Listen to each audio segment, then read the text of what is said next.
He drove the same rusty pickup truck to the diner every Tuesday morning, ordered black coffee and wheat toast, sat alone in the corner booth reading yesterday's newspaper.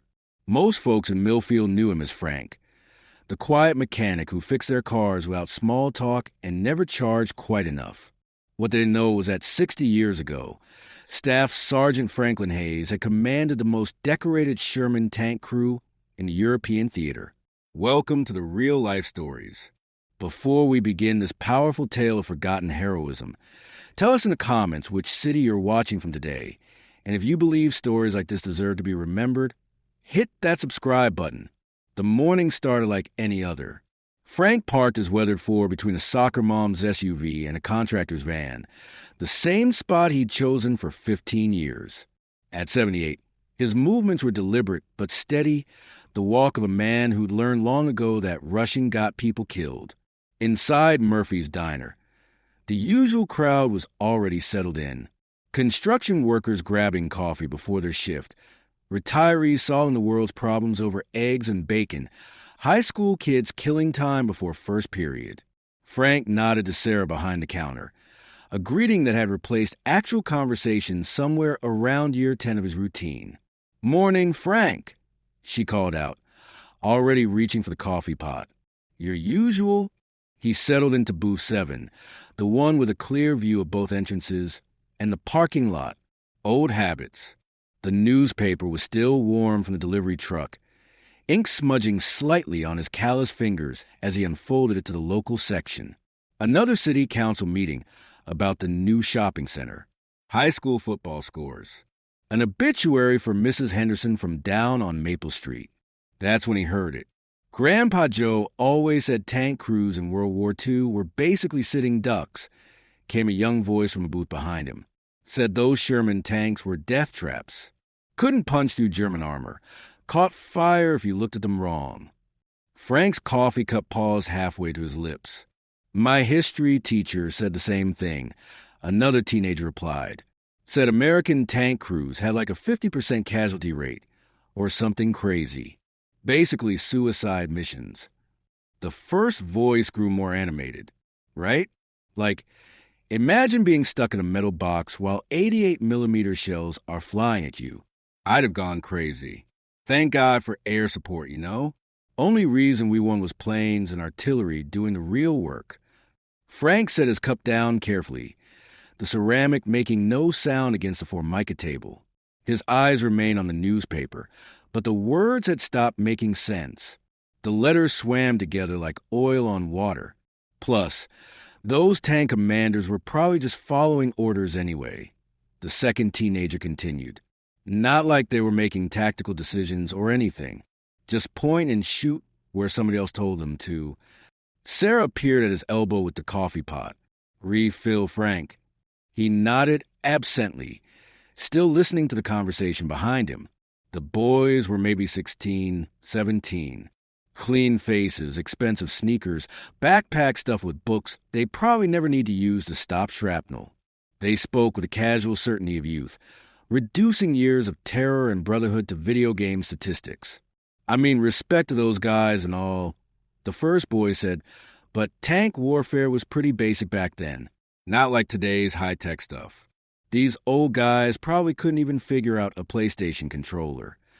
Frank's grip tightened on his coffee cup. The handle creaked slightly under the pressure. That's when the third voice joined in, older, maybe early 20s, probably home from college. You guys don't know what you're talking about. The older voice said with the patient tone of someone explaining something obvious. Tank crews were just following preset routes anyway. The real strategy was happening at division level. These individual tank commanders were basically glorified drivers. Frank closed the newspaper slowly, the paper crackling in the sudden quiet that had settled around their booth. Sarah, wiping down a nearby table, glanced over with concern. Everything okay, Frank? He stood up, his movement still careful, but somehow different. The shuffle was gone, replaced by something that made Sarah step back slightly without understanding why. Frank turned around. The three boys looked up from their phones and energy drinks, taking in the elderly man in the faded denim jacket and work boots. One of them smirked. Sorry, didn't mean to be loud, the college-age boy said with mock politeness. Were we bothering you? Frank studied their faces for a long moment. Young, soft, fed and clothed and safe in ways they'd never truly comprehend. You boys talking about tank warfare? He asked quietly. The teenagers exchanged glances. The college boy leaned back in his seat. Yeah, just discussing history class stuff. World War II tanks and tactics. Pretty straightforward stuff. Frank nodded slowly. Straightforward. Right. The boy continued, gaining confidence. I mean, no disrespect to veterans or anything, but tank warfare was pretty basic back then. Point A to point B. Shoot what command tells you to shoot. Not like the complex operations they run today. Basic, Frank repeated.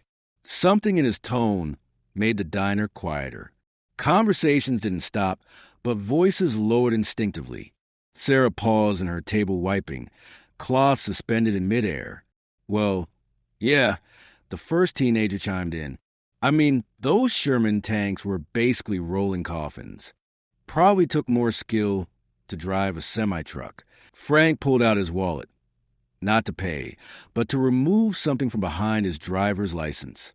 A small, faded photograph. Black and white. Creased from decades of carrying.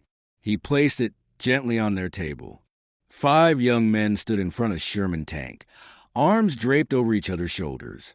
They were grinning at the camera despite the mud on their faces, the exhaustion in their eyes, the bandage visible on one man's forehead. The tank behind them bore scars, welded patches where shells had struck, scratches from tree branches. A spare road was strapped to the side. That's my crew, Frank said simply. Normandy, 1944.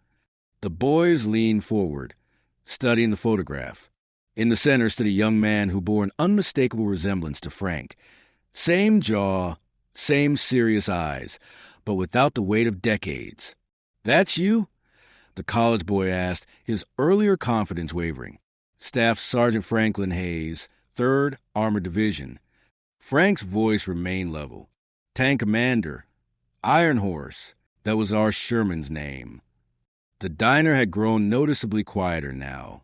Other patrons were turning to listen, sensing something significant unfolding in the back corner booth. Basic tactics, Frank continued. Point A to point B. Except point A was usually a hedgerow in Normandy where German anti-tank guns were dug in so deep you couldn't see them until the muzzle flash. And point B was whatever piece of ground we could take and hold long enough for the infantry to move up.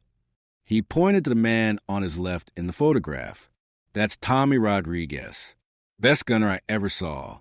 Could put an armor-piercing round through a window at 800 yards while we were moving at full speed over rough ground. Did it more than once. The teenagers were staring at the photograph now, their earlier dismissiveness replaced by something approaching awe. And that's Billy Patterson, our driver. Frank indicated a slight young man grinning despite a visible black eye. 19 years old. Could make a 30-ton Sherman dance like a sports car. Saved our lives more times than I can count by getting us out of kill zones before the Germans could zero in on us. Frank sat down across from the boys, uninvited but somehow belonging there now. You want to know about basic tactics? His voice never rose above conversational level, but something in it commanded absolute attention. Try coordinating with infantry while you're buttoned up inside a metal box, communicating through radio static, with 88mm shells bracketing your position and machine gun fire sparking off your armor. The college boy swallowed visibly. Sir, I mean dash. Frank held up a hand. You boys finish your breakfast. But let me tell you something about those glorified drivers and their straightforward tactics. He stood up again, but this time he didn't walk away. Instead, he began to speak in the same quiet voice, but somehow everyone in the diner could hear every word. July 12, 1944. Village called Villers-Bocage. Our got ambushed by German Panzer IVs and a Tiger tank. In the first 30 seconds, we lost 3 Shermans. Burning. men screaming inside. The diner was completely silent now.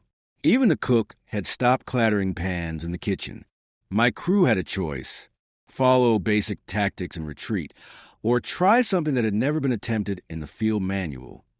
Frank's eyes were distant now, seeing something 60 years in the past. We coordinated with 2 other Sherman crews to perform a simultaneous flanking maneuver while our 4th tank provided suppressing fire. He paused, lost in memory. It worked! We took out the Tiger and 2 Panzer IVs. Saved the entire column. But Billy Patterson took shrapnel in the chest from a ricochet. Tommy Rodriguez lost 2 fingers to metal fragments. Our loader, Danny Murphy, couldn't hear properly for 3 weeks after a shell exploded close enough to ring our bell. Frank looked directly at the college boy. "That basic enough for you?" No one answered. September 15th, 1944. Breakthrough at Saint-Vith. German forces had a roadblock set up with anti-tank guns and infantry support. Command wanted us to wait for artillery support that might not come for hours. Wounded Americans were pinned down in the open, taking fire. Frank sat back down, his voice growing quieter, forcing everyone to lean in.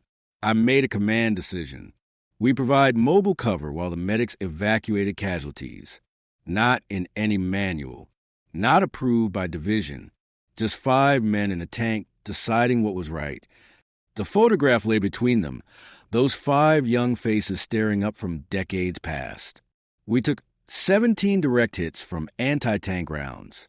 Our armor held, but barely. The concussion from those impacts. Billy's nose wouldn't stop bleeding. Tommy threw up twice inside the turret. Danny Murphy's knees gave out when we finally stopped. We all had ringing in our ears for days. Frank traced 1 finger along the edge of the photograph. But we got those wounded men out.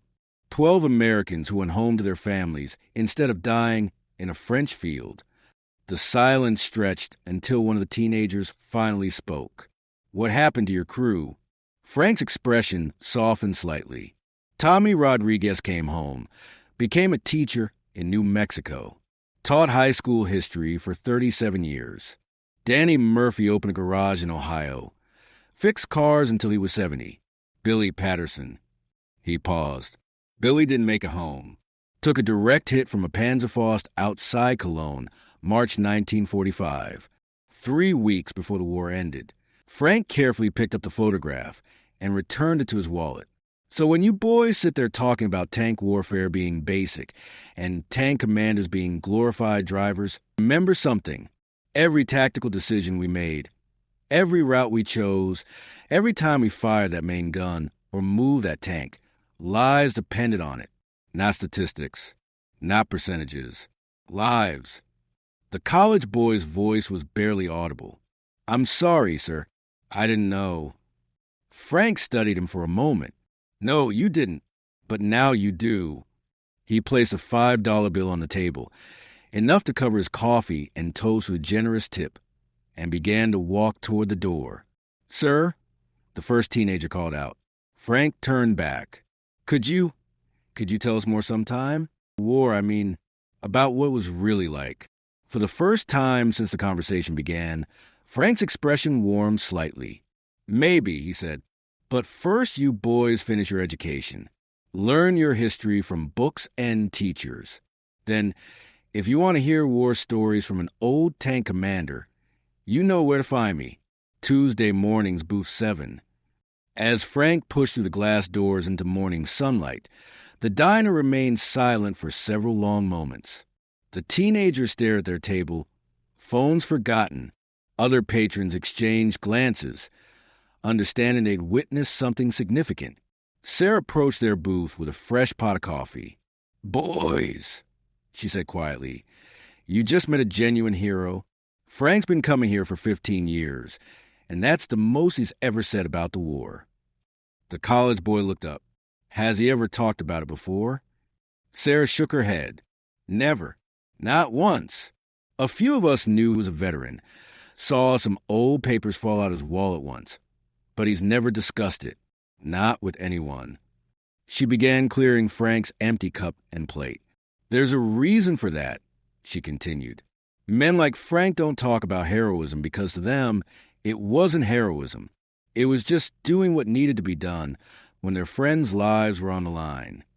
As Frank's pickup truck pulled out of the parking lot, the three boys sat in contemplative silence. The casual certainty of youth had been replaced by something heavier. The weight of understanding that history isn't statistics and strategy discussions, but individual human beings making life-and-death decisions in moments of terror. The first teenager pulled out his phone, but instead of returning to social media, he opened his browser and searched for 3rd Armored Division World War II. The second boy asked Sarah for a pen and wrote something on a napkin, a reminder to visit the library and check out books about tank warfare, real accounts from the men who lived it. The college boy sat staring at the table where Frank's photograph had lain, finally understanding the difference between academic knowledge and lived experience.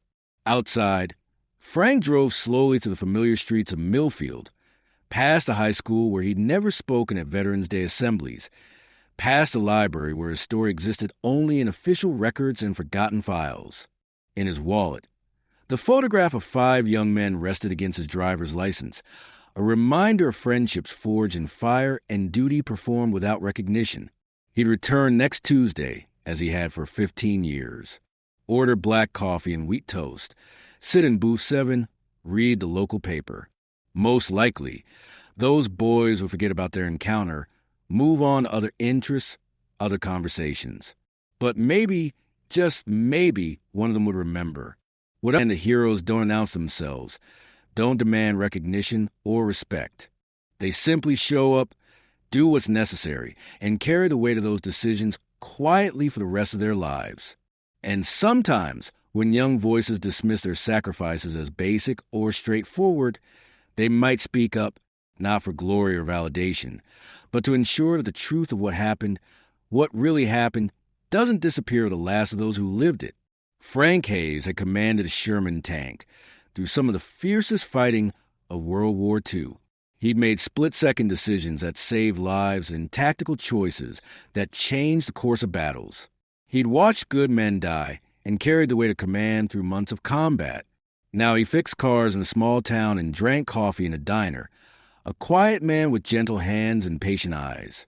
But for 20 minutes on a Tuesday morning, he'd been a tank commander again, teaching 3 boys that history belongs to the people who lived it, and that sometimes the most important stories are the ones that wait 60 years to be told.